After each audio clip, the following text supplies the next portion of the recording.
L'eau, la vie. 2 atomes d'hydrogène, un atome d'oxygène. Cela paraît si simple et si parfait. C'est à cause d'elle que notre Terre s'appelle aussi la planète bleue. Nous cherchons en vain sa trace à travers l'univers. Nous pensons si bien la connaître ici. Notre corps n'est-il pas composé à 80% d'eau? Même la méduse, animal peu solide, n'a finalement une part d'eau que 10% supérieure à la nôtre. Elle est partout.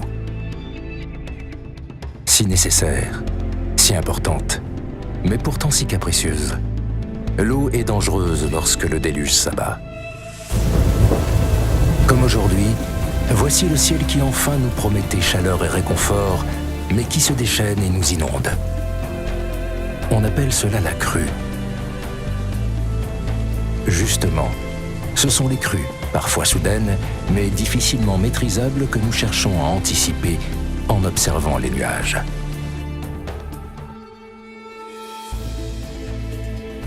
L'eau, si imprévisible que l'homme cherche pourtant à apprivoiser. Il aime s'y installer à proximité, mais oublie parfois que les inondations sont puissantes et dévastatrices. Comme ici, au pied des montagnes, où les torrents peuvent devenir furieux et se répandre dans les agglomérations. Pour anticiper les risques d'inondation, les cours d'eau doivent être adaptés et les bâtiments doivent être capables de supporter les venues d'eau et de sédiments. Sur le canton de Vaud, Hydric Ingénieur a beaucoup contribué à décrire ces risques, avec l'accompagnement passionné de Christian Gerber et de son équipe.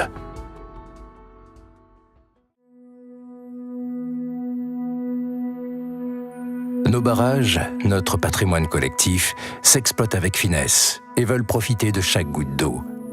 Les prévisions d'apport établies par Hydric permettent de réduire les volumes inexploités, ce qui correspond annuellement à plusieurs grandes éoliennes.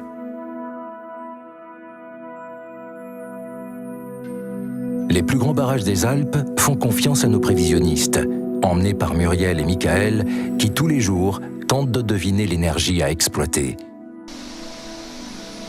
Les barrages, si puissants, influencent et modifient la morphologie des cours d'eau. Les sédiments sont piégés dans les retenues et l'érosion attaque les rivières à l'aval. Nos ingénieurs cherchent des méthodes pour mieux comprendre et évaluer ces processus lents, complexes et difficilement prévisibles.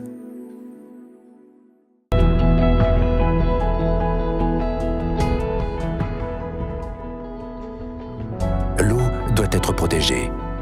Notre société en a besoin pour l'agriculture, l'industrie, mais surtout pour la vie quotidienne. Les toilettes, le nettoyage, la cuisine. Notre empreinte sur l'eau est actuellement très forte, mais répartie dans le territoire. Les actions à mener sont parfois difficiles à déterminer. Plusieurs agglomérations, dont Lausanne, la Riviera, Morges, Genève ou encore la Chaux-de-Fonds, s'engagent à nos côtés pour la protection des eaux et une meilleure connaissance de ces infrastructures bientôt âgées de 100 ans. C'est pour conserver ces paysages si précieux, tout en favorisant un maximum d'opportunités et de projets pour la société, que nos ingénieurs s'engagent et repoussent toujours plus loin la limite de la connaissance. Le Caillou a ainsi pu tracer son chemin, non sans quelques péripéties, depuis les torrents alpins, en passant par les grands barrages, les cours d'eau plus ou moins aménagés, les villes et jusqu'aux magnifiques étendues d'eau. Cette passion pour la complexité et les éléments naturels nous a guidés jusqu'à aujourd'hui.